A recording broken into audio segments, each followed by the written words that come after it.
রাত 2টো কি 2:30টে বাজে। ঘরের অন্ধকারটা যেন তোমার বুকের ওপর একটা ভারী পাথরের মতো চেপে বসেছে। তুমি এপাশ ওপাশ করছো, বারবার ফোনের স্ক্রিনটা জ্বালিয়ে দেখছো। চোখের জল গাল বেয়ে বালিশ ভিজিয়ে দিচ্ছে। তোমার ব্রেন তোমাকে হাজারটা প্রশ্ন করে পাগল করে দিচ্ছে। ও কি একবারও আমার কথা ভাবছে না? ও কি দিব্যি ঘুমাচ্ছে আর আমি এদিকে নরক যন্ত্রণায় ভোগ করছি? আর চরম এবং সবচেয়ে নির্মম সত্যিটা কি জানো? হ্যাঁ, ও অত্যন্ত শান্তিতে গভীর ঘুমে আচ্ছন্ন। তুমি এখন জেগে জেগে রাত কাটাচ্ছ আর সে গভীর ঘুমে আচ্ছন্ন, এটাই চরম সত্যি। যে মানুষটা তোমার রাতের ঘুম কেড়ে নিয়ে তোমার জীবনটাকে একটা জ্যান্ত নরক বানিয়ে দিয়েছে, তার জীবনে বিন্দুমাত্র কোনো অনুশোচনা নেই, কারণ ওর ইগো বা অহংকার এই মুহূর্তে চরম তৃপ্ত। ও খুব ভালো করেই জানে যে ও ঘুমিয়ে থাকলেও তুমি ওর জন্য জেগে আছো। তোমার এই চোখের জলটাই হলো ওর শান্তির ঘুমের সবচেয়ে বড় ওষুধ। আজকের থামলেনটা তুমি খুব ভালো করেই পড়েছো, দেখেছো নিশ্চয়ই। কি লেখা আছে? ওর রাতের ঘুম হারাম হবে, ফিরে আসার জন্য পায়ে ধরবে। আজ আমরা গঁতে বাঁধা কোনো ইগনোর করার টেকনিক নিয়ে কথা বলবো না। আজ আমি তোমাকে এমন একটা কথা বলবো যেখানে 200% কার্যকারী মনস্তাত্ত্বিক ম্যাজিক শেখাবো। আজ আমরা সরাসরি ওই বেঈমান মানুষটার অবচেতন মন বা সাবকনসিয়াস মাইন্ডকে হ্যাক করব। আমরা ওর শান্তির ঘুমের গভীরে এমন একটা মনস্তাত্ত্বিক বীজ পুঁতে দেব যা রাতের অন্ধকারে একটা বিশাল বড় বিষাক্ত গাছে পরিণত হবে এবং ওর ঘুমটাকে আক্ষরিক অর্থেই চিরকালের মতো হারাম করে দেবে। ও ছটফট করতে করতে তোমার কাছে ফিরে আসতে বাধ্য হবে। চলো বন্ধু, একদম শেকড় থেকে মানুষের ঘুমের মনস্তত্ত্ব এবং অবচেতন মনের কিছু অন্ধকার অথচ পরীক্ষিত নিয়ম দিয়ে ব্যাপারটা বুঝি। 1920-এর দশকে রাশিয়ান মনোবিজ্ঞানী ব্লুমা জেগ্রাইন তিনি একটা রেস্তোরাঁয় বসে একটা অদ্ভুত জিনিস খেয়াল করেছিলেন। ওয়েটাররা যতক্ষণ না কাস্টমারদের বিল মেটানো হচ্ছে ততক্ষণ টেবিলের বিশাল বড় বড় অর্ডারগুলো একদম নিখুঁতভাবে মনে রাখতে পারছে, কিন্তু যেই বিল মেটানো হয়ে যাচ্ছে তারা কয়েক মিনিটের মধ্যেই ভুলে যাচ্ছে যে ওই টেবিলে কী কী খাবার দেওয়া হয়েছিল। এখান থেকে আবিষ্কার হয় সাইকোলজির এক যুগান্তকারী নিয়ম, জেগ্রাইন এফেক্ট। এই নিয়মটা বলে মানুষের মস্তিষ্ক কোনো সম্পূর্ণ বা শেষ হয়ে যাওয়া কাজ খুব সহজেই ভুলে যায়, কিন্তু যে কাজটা অসমাপ্ত বা ইনকমপ্লিট থেকে যায় মানুষের ব্রেন সেটাকে কিছুতেই ভুলতে পারে না। ব্রেন বারবার সেই অসমাপ্ত কাজের কথা মনে করিয়ে দিয়ে মানুষকে পাগল করে তোলে। এতদিন তুমি কি করেছিলে? তুমি ওর সাথে ঝগড়া করছিলে। তুমি নিজের সবটুকু ইমোশন উজাড় করে দিয়ে ওকে মেসেজ করছিলে। তুমি ওকে ব্লক করে আবার আনব্লক করছিলে। তুমি আসলে তোমাদের যোগাযোগের লুপ বা বৃত্তটাকে কমপ্লিট বা সম্পূর্ণ করে দিচ্ছিলে। ওর ব্রেন জানতো, যাক ও তো মেসেজ করে দিয়েছে, ও তো কেঁদে নিয়েছে, মানে চ্যাপ্টার ক্লোজড, এবার আমি শান্তিতে ঘুমাতে পারি। তাই আজ থেকে তোমাকে ওর ব্রেনের এই ক্লোজিংয়ের অধিকারটা কেড়ে নিতে হবে। তোমাকে হয়ে যেতে হবে সেই অসমাপ্ত কাজ। ও যখন আশা করবে যে তুমি একটা বড় মেসেজ লিখবে, তুমি তখন শুধু একটা হুম বা ওকে লিখে কনভারসেশনটা মাঝপথে ঝুলিয়ে রেখে দেবে। তুমি এমনভাবে যোগাযোগটা কমিয়ে দেবে যা ওর কাছে একেবারেই অপ্রত্যাশিত। যখন তুমি তোমার দিক থেকে ইমোশনের এই সাপ্লাইটা হঠাৎ করে মাঝপথে থামিয়ে দেবে, তখন ওর ব্রেনের ওই অসমাপ্ত লুপগুলো অ্যাক্টিভেট হয়ে যাবে। দিনের বেলা হয়তো ও কাজের চাপে বা বন্ধুদের আড্ডায় সেটা বুঝতে পারবে না, কিন্তু রাতের বেলা ঠিক বুঝতে পারবে। তুমি কি জানো, রাতের বেলা যখন আমরা ঘুমোতে যাই তখন আমাদের লজিক্যাল ব্রেন বা যুক্তিপূর্ণ মস্তিষ্ক ঘুমিয়ে পড়ে, আর আমাদের অবচেতন মন বা সাবকনসিয়াস মাইন্ড 100% মানে 100 গুণ বেশি শক্তিশালী হয়ে ওঠে। দিনের বেলা ও নিজের ইগো দিয়ে তোমার অবহেলাটাকে ঢেকে রাখতে পারে, কিন্তু রাতে যখন ঘরে আলো নিভে যায়, যখন বাইরের পৃথিবীর সমস্ত কোলাহল স্তব্ধ হয়ে যায়, তখন শুরু হয় ওর অবচেতন মনের খেলা। তোমার এই অসমাপ্ত আচরণ, তোমার ওই হঠাৎ করে বদলে যাওয়া শান্ত রূপটা ওর সাবকনসিয়াস মাইন্ডে একটা খচখচানি তৈরি করবে। ওর ব্রেন ওর কানের কাছে ফিসফিস করে প্রশ্ন করবে, ও কি আমাকে ছেড়ে চলে গেল? ও কি আমাকে আর ভালোবাসে না?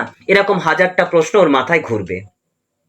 এই যে ছোট ছোট সন্দেহের বীজ তুমি ওর অবচেতন মনে পুঁতে দিলে, এটাই রাতের অন্ধকারে একটা বিশাল মহিরুহে পরিণত হবে। এই একটা চিন্তার জন্য ওর ব্রেন ডোপামিন রিলিজ করা বন্ধ করে দেবে এবং কার্টিসল বা স্ট্রেস হরমোন রিলিজ করতে শুরু করবে। আর কর্টিসল হলো ঘুমের সবচেয়ে বড় শত্রু। ওর হৃদস্পন্দন বেড়ে যাবে, ও এপাশ ওপাশ করবে, কিন্তু ঘুম ওর ধারে কাছেও ঘেঁষবে না। যে মানুষটা কাল পর্যন্ত তোমার কান্নাকে বালিশ বানিয়ে শান্তিতে ঘুমতো, আজ তোমার সেই স্তব্ধতা আর অসমাপ্ত নীরবতা ওর ঘুমের সবচেয়ে বড় জল্লাদ হয়ে দাঁড়াবে।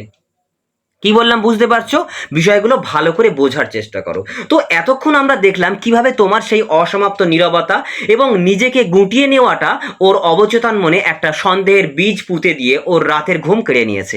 যখন রাত গভীর হয় আর ওর মস্তিষ্কেও স্ট্রেস হরমোন কর্টিসলের প্রভাবে জেগে থাকে, তখন শুরু হয় সাইকোলজির সবচেয়ে ভয়ঙ্কর এবং সবচেয়ে জাদুকরী একটি প্রক্রিয়া। তুমি তো চাও ও নিজের ভুল বুঝতে পারুক, তাই না? তুমি চাও তো ও তোমার সেই পবিত্র ভালোবাসার দামটা বুঝুক। তাহলে খুব মন দিয়ে শোনো বন্ধু, এই ঘুমহীন রাতগুলো ওর ব্রেনের ভেতর ঠিক কিভাবে সেই অনুশোচনার জন্ম দেবে। মনোবিজ্ঞানের ইতিহাসে কগনিটিভ ডিসোনেন্স বলে এক ধরনের তত্ত্ব রয়েছে, যা মানুষের মস্তিষ্ককে আক্ষরিক অর্থেই পাগল করে দিতে পারে। এই তত্ত্বটা বলে যখন মানুষের মস্তিষ্ক দুটো সম্পূর্ণ বিপরীত চিন্তাভাবনা একসাথে ধাক্কা খায়, তখন ব্রেন চরম বিভ্রান্তির মধ্যে পড়ে এবং একটা ভয়ঙ্কর মানসিক যন্ত্রণার সৃষ্টি হয়। ওর ব্রেনের ভেতরে একটা বদ্ধমূল ধারণা বা কোর বিলিফ তৈরি হয়ে গিয়েছিল, আমি যাই করি না কেন ও আমাকে ছাড়া বাঁচতে পারবে না, ও ঠিক আমার পায়ে এসে পড়বে। কিন্তু আজ তোমার আচরণ কি বলছে? তুমি শান্ত, তুমি নিজের জীবনে ফোকাস করছো, তুমি ওর মেসেজের উত্তরের জন্য ভিখারির মতো বসে নেই। রাত 3টের সময় যখন ও বিছানায় এপাশ ওপাশ করবে, তখন ওর ব্রেনে এই দুটো বিপরীত চিন্তা, ওর অহংকার এবং তোমার বাস্তব নিষ্ক্রিয়তা, একে অপরের সাথে প্রচণ্ড বেগে ধাক্কা খাবে। ওর ব্রেন তখন চিৎকার করে উঠবে, আমি কি তাহলে ভুল ভেবেছিলাম? আমার কি নিজের ভ্যালু সম্পর্কে অতিরিক্ত ওভার কনফিডেন্স হয়ে গিয়েছিল? ও কি সত্যি সত্যিই আমাকে ছাড়া বাঁচতে শিখে গেল? এই যে একটা চরম অস্বস্তির সংকট, এই যে নিজের অহংকারের দেওয়ালটা নিজের চোখের সামনে ভেঙে পড়া, এটা ওকে এক ভয়ঙ্কর প্যানিক অ্যাটাকের দিকে ঠেলে দেবে। ও তখন শুধু একটা প্রমাণের জন্য ছটফট করবে যে তুমি আজও ওর আছো, আর এই ছটফটানিটাই হলো ওর ফিরে আসার প্রথম সিঁড়ি। আচ্ছা বন্ধু, তুমি কি কখনো সেন্সরি ডিপ্রাইভেশন টাস্কের নাম শুনেছো? আমার মনে হয় তো শোনোনি। তো এটা হলো এমন একটা অন্ধকার শব্দহীন জলের ট্যাঙ্ক, যেখানে মানুষকে ভাসিয়ে রাখা হয়, যেখানে বাইরের কোনো আলো বা শব্দ পৌঁছায় না। তুমি জানলে অবাক হবে, সাধারণ মানুষ ওই ট্যাঙ্কের ভেতরে কয়েক ঘন্টার বেশি থাকতে পারে না, কারণ যখন বাইরের সমস্ত কোলাহল বন্ধ হয়ে যায়, মানুষ তখন বাধ্য হয় নিজের ভেতরের শব্দ শুনতে। মানুষ তখন নিজের বিবেকের মুখোমুখি এসে দাঁড়ায়, যা থেকে সে সারা জীবন পালিয়ে বেরিয়েছে। এতদিন ও নিজের বিবেকের হাত থেকে পালিয়ে বেঁচেছিল কিভাবে জানো? তোমার চোখের জল আর তোমার অভিযোগগুলোর ওপর ভার করে। কি বললাম? তোমার চোখের জল আর তোমার অভিযোগগুলোর ওপর ভর করে। তুমি যখন ওকে মেসেজ করে বলতে, তুমি আমার সাথে এমন কেন করলে, তখন ও খুব সহজেই নিজের ব্রেনকে বোঝাতো, দেখো ও আমাকে কত ডিস্টার্ব করছে, ও কত ইন্টারেস্টিং, তাই তো আমি ওর সাথে এমন ব্যবহার করছি। ও তোমার রাগকে নিজের অবহেলার জাস্টিফিকেশন বা অজুহাত হিসেবে ব্যবহার করতো। কিন্তু আজ তো তুমি বিন্দুমাত্র রাগ দেখাচ্ছ না, তুমি তো কোনো অভিযোগ করছো না, তুমি তো ওকে একটা গালাগালও দিচ্ছ না। তোমার এই পরম নীরবতা ওর জীবনে সেই সেন্সরি ডিপ্রিভেশন ট্যাঙ্ক তৈরি করে দিয়েছে। আজ রাতে যখন ওর ঘুম আসবে না, তখন ও আর তোমার ওপর দোষ চাপাতে পারবে না। তখন ওই নিস্তব্ধ অন্ধকারে ওর নিজের বিবেক একটা বিশাল বড় আয়না হয়ে ওর সামনে এসে দাঁড়াবে। আর সেই আয়নায় ও কি দেখবে জানো? ও দেখবে একটা স্বার্থপর কুৎসিত মানুষের প্রতিচ্ছবি, যে কিনা একটা চরম নিঃস্বার্থ এবং পবিত্র ভালোবাসাকে নিজের হাতে খুন করেছে। ওর ব্রেন ওকে পুরনো স্মৃতিগুলোতে ফিরিয়ে নিয়ে যাবে। সাইকোলজির ভাষায় একে বলে নস্টালজিয়া রিফ্লেকশন।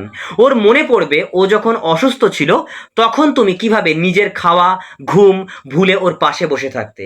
ওর মনে পড়বে তোমার সেই মিষ্টি হাসিটা, তোমার সেই অন্ধের মতো বিশ্বাস করাটা, এক্সেট্রা বিভিন্ন বিষয়। আর ঠিক সেই মুহূর্তে ওর বুকের ভেতর এমন একটা হাহাকার জন্ম নেবে, যা পৃথিবীর কোনো ওষুধ দিয়ে কমানো সম্ভব নয়। ও বুঝতে পারবে যে ও নিজের হাতে একটা মহামূল্যবান কোহিনূর হিরে ডাস্টবিনে ছুঁড়ে ফেলে দিয়েছে। বন্ধু, এই যন্ত্রণাটা কিন্তু ওকে ধ্বংস করার জন্য নয়। চিকিৎসা বিজ্ঞানে একটা কথা আছে, যখন শরীরে কোনো মারাত্মক ভাইরাস ঢোকে, তখন আমাদের শরীর নিজে থেকেই নিজের তাপমাত্রা বাড়িয়ে দেয়, যাকে আমরা জ্বর বলি।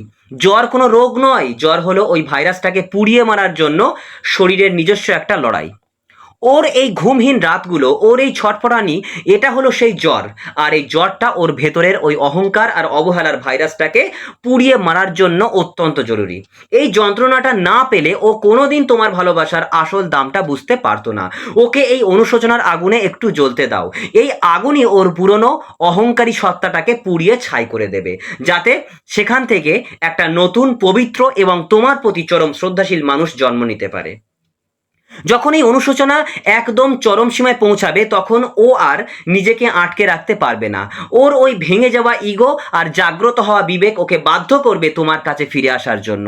ও পাগলের মতো মেসেজ করবে, হয়তো রাতের বেলা হঠাৎ করে ফোন করে কেঁদে ফেলবে। ও তোমার ওই পুরনো ভালোবাসাটা ফিরে পাওয়ার জন্য ভিখারির মতো তোমার পায়ের কাছে এসে বসবে। কি বললাম বুঝতে পেরেছো?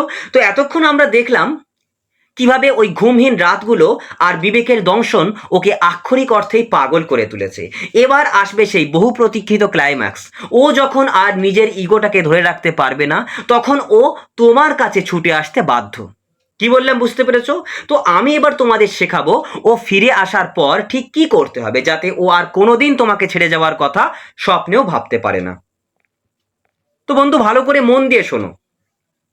যেদিন ওই অনুশোচনার আগুন চরম সীমায় পৌঁছাবে, সেদিন ও তোমার কাছে ফিরে আসবেই আসবে। হয়তো রাত 2টোর সময় হঠাৎ করে ওর একটা মেসেজ আসবে, ঘুম আসছে না, তোমার কথা খুব মনে পড়ছে, অথবা হঠাৎ করে ফোন করে ডুকরে ডুকরে কেঁদে উঠবে। ও বলবে, আমি ভুল করেছি, আমাকে ক্ষমা করে দাও, আমি তোমাকে ছাড়া বাঁচতে পারবো না, এক্সেট্রা বিভিন্ন কথা বলতে পারে। আর ঠিক সেই মুহূর্তটাই হলো তোমার জীবনের সবচেয়ে বড় এবং সবচেয়ে বিপজ্জনক মনস্তাত্ত্বিক পরীক্ষা। তুমি তো এটাই চেয়েছিলে, তাই না? তোমার ব্রেন তখন চিৎকার করে বলবে তোমাকে, যাক, ও তো নিজের ভুল বুঝতে পেরেছে, ও তো ফিরে এসেছে, এবার ওকে বুকে টেনে নিই। তুমি হয়তো আবেগে গলে গিয়ে বলে ফেলবে, আমিও তোমাকে খুব ভালোবেসেছি, আমিও তোমায় ছাড়া থাকতে পারিনি। বন্ধু, যদি তুমি এই ভুলটা করো, তাহলে তুমি তোমাদের সম্পর্কটাকে নিজের হাতে খুন করবে। কেন জানো? স্নায়ুবিজ্ঞানে একটা কথা আছে, রিওয়ার্ড প্রোডাকশন এরর। ওর ব্রেন আশা করছে যে ও একটু কাঁদলেই, একটু সরি বললেই তুমি পুরনো দিনের মতো গলে গিয়ে ওকে মাফ করে দেবে। ও মনে মনে তোমার এই রিওয়ার্ড বা পুরস্কারটা পাওয়ার প্রত্যাশা করে আছে অলরেডি। তুমি যদি ওর প্রত্যাশা অনুযায়ী কাজ করো, তাহলে সাথে সাথে ওর ব্রেন ডোপামিন রিলিজ হবে, ওর জ্বর বা অনুশোচনার আগুনটা 1 সেকেন্ডে নিভে যাবে। ও বুঝবে, একে তো এখনো সেই আগের মতোই সস্তায় পাওয়া যায়। আর ঠিক 2 দিন পর ও আবার তোমাকে অবহেলা করতে শুরু করবে। তোমাকে ওর এই প্রত্যাশার ছকটাকে ভেঙে চুরমার করে দিতে হবে। ওকে বোঝাতে হবে যে যে মানুষটাকে ও ফেলে গিয়েছিল, সেই দুর্বল মানুষটা আর বেঁচে নেই। ও যখন কাঁদবে, ও যখন সরি বলবে, তুমি খুব শান্ত এবং অত্যন্ত পরিণত গলায় ওর কথাগুলো শুনবে।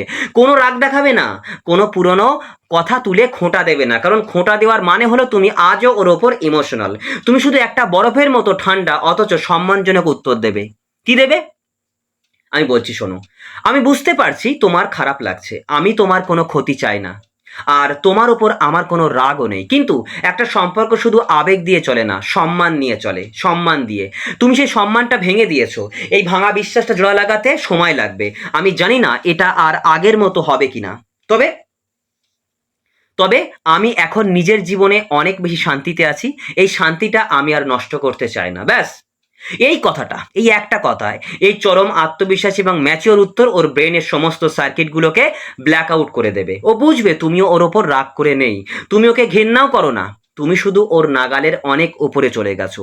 তুমি এখন একটা হাই ভ্যালু প্রাইজ বা চরম মূল্যবান পুরস্কার হয়ে গেছো, যাকে দুটো মিষ্টি কথা বলে বা 2 ফোঁটা চোখের জল ফেলে আর সস্তায় পাওয়া যাবে না। ওকে এবার তোমার যোগ্য হয়ে উঠতে হবে। তুমি কি জানো, মানুষ কোনো জিনিসটায়, মানে কোন জিনিসকে সবচেয়ে বেশি ভালোবাসে আর আগলে রাখে? কোন জিনিসকে? যে জিনিসটা তাকে অনেক ঘাম, অনেক পরিশ্রম আর অনেক চোখের জলের বিনিময়ে অর্জন করতে হয়। লটারিতে পাওয়া কোটি টাকা মানুষ 2 দিনে উড়িয়ে দেয়, কিন্তু নিজের রক্ত ঘাম দিয়ে কামানো 10,000 টাকা মানুষ সিন্ধুকে লুকিয়ে রাখে। এতদিন তোমাদের সম্পর্কে তুমি ছিলে সেই লটারির টাকা। ও বিনা পরিশ্রমে তোমাকে পেয়েছিল বলে তোমার কোনো দাম ওর কাছে ছিল না। আজ তুমি ওকে তোমার জন্য ইনভেস্ট বা বিনিয়োগ করার সুযোগ দাও। তুমি ওকে সাথে সাথে ফিরিয়ে নিও না, কিন্তু ওকে সাথে সাথে আপন করেও নিও না। ওকে তোমার বিশ্বাসটা আবার নতুন করে অর্জন করতে দাও, ওকে তোমার জন্য অপেক্ষা করতে দাও, তোমার একটা হাসির জন্য ওকে খাটতে দাও। যখন ও দেখবে যে তোমাকে ফিরে পাওয়ার রাস্তাটা এতটা কঠিন, তখন ও নিজের সমস্ত শক্তি, সমস্ত ভালোবাসা দিয়ে তোমার মন জয় করার চেষ্টা করবে। আর মানুষের সাইকোলজির নিয়ম অনুযায়ী ও তোমার জন্য যত বেশি ইনভেস্ট করবে, ওর কাছে তোমার দাম তত বেশি বাড়তে থাকবে। ও তোমাকে এমনভাবে আগলে রাখবে যেন তুমি ওর জীবনের সবচেয়ে দামি কোহিনূর হিরে। কি বললাম বুঝতে পারছো বিষয়টা? তো যখন তোমার সেই শান্ত রাজকীয় প্রত্যাখ্যানে ধাক্কা খেয়ে ওর ব্রেন বুঝতে পারবে যে তুমি আর সস্তা নাও, তখন শুরু হবে ওর আসল রূপান্তর। ও তোমার জীবনে ফিরে আসার জন্য, তোমার সেই হারানো বিশ্বাসটা অর্জন করার জন্য নিজের সর্বস্ব বাজি রাখবে। যে মানুষটা একদিন তোমার মেসেজের উত্তর দিতে বিরক্ত হতো, সে এবার নিজের কাজ ফেলে তোমার একটা ফোন কলের জন্য অপেক্ষা করবে। কিন্তু এবার এবার তোমাকে খুব সাবধানে থাকতে হবে, পুরনো ভুলটা যেন আর ফিরে না আসে। সাইকোলজিতে একে বলা হয় অ্যাটাচমেন্ট স্টাইল শিফট। এতদিন তোমাদের সম্পর্কটা ছিল অ্যাংজাইটি বা উদ্বেগে ভরা, এবার এই সম্পর্কটাকে সিকিওর বা সুরক্ষিত জায়গায় নিয়ে যেতে হবে। কিভাবে করবে সেটা বলছি শোনো। সম্পর্কটা জোড়া লাগার পর প্রথম কয়েকটা দিন খুব সুন্দর কাটে, যাকে হানিমুন ফেজ বলে, কিন্তু তারপরই আবার পুরনো অভ্যাস ফিরে আসার একটা ভয় থাকে। তাই এবার সম্পর্ক শুরু হবার প্রথম দিনেই তোমাকে একটা অদৃশ্য সম্মানের লক্ষণ রেখা টেনে দিতে হবে। ওকে খুব শান্তভাবে বুঝিয়ে দাও, আমি তোমাকে ভালোবাসতে পারি, তোমার জন্য নিজের জীবন দিতে পারি, কিন্তু আমার আত্মসম্মানের চেয়ে বেশি নয়। যেদিন আমি দেখব এই সম্পর্কে আমার আত্মসম্মান ক্ষুণ্ণ হচ্ছে, সেদিন আমি এক সেকেন্ডও ভাববো না। এই একটা কথা ওর অবচেতন মনে একটা স্থায়ী হারানোর ভয় তৈরি করে দেবে। ও বুঝতে পারবে যে তোমার ভালোবাসা পেতে গেলে ওকে সবসময় শ্রদ্ধাশীল হতে হবে। একটা গাছকে বাঁচিয়ে রাখতে যেমন জলের দরকার হয়, তেমনি স্পেস বা দূরত্বের দরকার হয়। তুমি এবার ওকে ভালোবাসবে, কিন্তু নিজেকে হারিয়ে নয়। তুমি নিজের কাজ করবে, নিজের স্বপ্ন পূরণ করবে, আর দিনের শেষে ওই মানুষটার সাথে সময় কাটাবে। যখন ও দেখবে তুমি নিজের জীবনে একজন সফল এবং স্বাধীন মানুষ, তখন ওর চোখে তোমার সম্মান ঈশ্বরের পর্যায়ে চলে যাবে। ও আর কোনোদিন তোমাকে অবহেলা করার সাহস পাবে না, বরং ও গর্ব করে গোটা দুনিয়াকে বলবে এই মানুষটা আমার। তোমাদের সম্পর্কটা তখন আর কোনো কাঁচের খেলনা থাকবে না, ওটা হয়ে যাবে একটা অজেয় লোহার দুর্গ, যাকে পৃথিবীর কোনো ঝড় আর ভাঙতে পারবে না। তো বন্ধু, ভিডিওটা একদম শেষ করার আগে এতক্ষণের সমস্ত সাইকোলজি, সমস্ত লড়াইয়ের কথা একটু সরিয়ে রেখে আজ আমি সরাসরি তোমার ওই পবিত্র আত্মাটার সাথে কয়েকটা কথা বলতে চাই। চোখটা বন্ধ করো, একবার নিজের বুকের ভেতরে জমে থাকা সেই পাহাড় প্রমাণ কষ্টটার দিকে তাকাও। তাকাও বন্ধু, কষ্টটার দিকে তাকাও। তুমি অনেক কেঁদেছো, অনেক কষ্ট পেয়েছো, তাই না? তুমি রাতের পর রাত ওই চার দেওয়ালের অন্ধকারে নিজের মুখের ওপর বালিশ চাপা দিয়ে ডুকরে ডুকরে কেঁদেছো, যাতে তোমার কান্নার আওয়াজ বাইরের কেউ শুনতে না পায়। তুমি ভেবেছো, ঈশ্বর আমার সাথে কেন এমন হলো, কেন এমন হলো, আমার কপালটাই খারাপ, আমার ভালোবাসায় কি কোনো ভেজাল ছিল? না বন্ধু, না। তোমার ভালোবাসায় কোনো ভেজাল ছিল না। তোমার এই চোখের জলের এক একটা ফোঁটা হলো পৃথিবীর সবচেয়ে পবিত্র জিনিস। তুমি ভালোবাসতে গিয়ে কোনো পাপ করনি, তুমি শুধু একটা মানুষকে নিজের জীবনের চেয়েও বেশি গুরুত্ব দিয়ে ফেলেছিলে। তুমি কি জানো, সোনাকে যখন আগুনে পোড়ানো হয় তখন সোনা নিজে জ্বলে না, সোনার ভেতরের থাকা খাদগুলো বা নোংরাগুলো পুড়ে ছাই হয়ে যায়। তারপর সেই সোনা আগের চেয়ে আরও বেশি চকচকে আর খাঁটি হয়ে বেরিয়ে আসে। তোমার জীবনে আসা এই কষ্ট, এই ঘুমহীন রাতগুলো হলো সেই পবিত্র আগুন। এই আগুন তোমাকে ধ্বংস করতে আসেনি বন্ধু, এই আগুন এসেছে তোমার ভেতরের ওই অতিরিক্ত দুর্বল মানুষের ওপর নির্ভরশীল সত্তাটাকে পুড়িয়ে ছাই করে দিতে। এই যন্ত্রণাটা হলো তোমার নতুন জন্মের একটা ঐশ্বরিক প্রক্রিয়া। আজ রাতে ওই আয়নার সামনে দাঁড়িয়ে নিজের চোখের জলটা শেষবারের মতো মুছে ফেলো। নিজের ওই সুন্দর ক্লান্ত মুখটার দিকে তাকিয়ে নিজেকে একটা কথা দাও বন্ধু, যে চোখ দিয়ে তুমি এত সুন্দর একটা স্বপ্ন দেখেছিলে, সেই চোখে আর কোনোদিন কোনো অবস্থাতেই কারুর অবহেলার জন্য এক ফোঁটাও জল আনবে না। তুমি কারুর পায়ের তলার পাপোশ নও, তুমি একটা জ্যান্ত ইতিহাস, তুমি একটা জ্যান্ত জ্বলন্ত সূর্য, যাকে রাতের অন্ধকার কয়েকটা ঘন্টার জন্য ঢেকে রাখতে পারে ঠিকই, কিন্তু ভোরবেলার যখন সে নিজের আলো নিয়ে আবার আকাশে ওঠে, তখন গোটা পৃথিবীকে তার দিকে তাকিয়ে মাথা নত করতে হয়। তুমি সেই সূর্য বন্ধু। আজ থেকে তোমার জীবনে আর কোনো রাত জাগা কান্না থাকবে না। আজ থেকে তুমি নিজের ওপর ফোকাস করবে, নিজের সাম্রাজ্য তৈরি করবে। আর যেদিন তুমি নিজের আলোয় জ্বলজ্বল করবে, সেদিন ওই মানুষটা তোমার এই বিশালত্ব দেখে মুগ্ধ হয়ে তোমার পায়ের কাছে সে বসতে বাধ্য হবে। সে তোমার ভালোবাসা পাওয়ার জন্য ভিখারির মতো হাত পাতবে। কিন্তু সেদিন তুমি আর গলে যাবে না। তুমি একটা নতুন নিয়মে, নতুন সম্মানের সাথে ওকে তোমার জীবনে জায়গা দেবে। তোমাদের সম্পর্কটা একটা নতুন জন্ম পাবে, যেখানে থাকবে শুধু সম্মান আর এক অনন্ত ভালোবাসা। তাই ভিডিওটা ছেড়ে যাওয়ার আগে নিজের আত্মাকে সাক্ষী রেখে বুকের ভেতরের সমস্ত যন্ত্রণা আর ক্ষোভকে একসাথে মিলিয়ে কমেন্ট বক্সে তোমার জীবনের শ্রেষ্ঠ পুনর্জন্মের হুঙ্কারটা গোটা মহাবিশ্বকে জানিয়ে যাও বন্ধু। কি লিখবে? আমার চোখের জল আজ থেকে শুকিয়ে গেল, আমি এক নতুন সূর্য, আমার আলোয় এবার ওর রাতের ঘুম হারাম হবে। খুব ভালো থেকো বন্ধু। নিজের ওই সুন্দর হাসিটা আর কখনো হারিয়ে যেতে দিও না। নিজেকে পৃথিবীর সবচেয়ে দামি রত্নের মতো ভালোবাসতে শেখো। তোমার এই নতুন জন্মে, তোমার এই রাজকীয় যাত্রায় আমি তোমার ছায়া হয়ে সব সময় তোমার সাথে আছি। খেলা তো সবে শুরু হলো, দেখা হচ্ছে খুব তাড়াতাড়ি বিজয়ের ঠিক ওপারেই। ভালো থেকো বন্ধু, আর সবসময় নিজেকে ভালোবাসতে থাকো।